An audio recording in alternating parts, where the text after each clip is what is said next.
Assalamualaikum warahmatullahi wabarakatuh. Kawan-kawan yang baik sentiasa akan mengajak kita untuk mengingati Allah Subhanahu Wa Taala.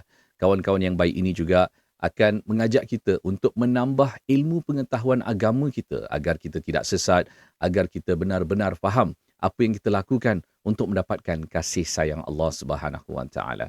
Kawan-kawan yang baik ini juga akan sentiasa mengajak kita memikirkan tentang kematian, hari akhirat, hari pembalasan dan tentunya kawan-kawan ini melakukan semua ini kerana mereka sayang kita kerana Allah Subhanahu Wa Taala. Pastinya susah nak cari kawan-kawan yang baik.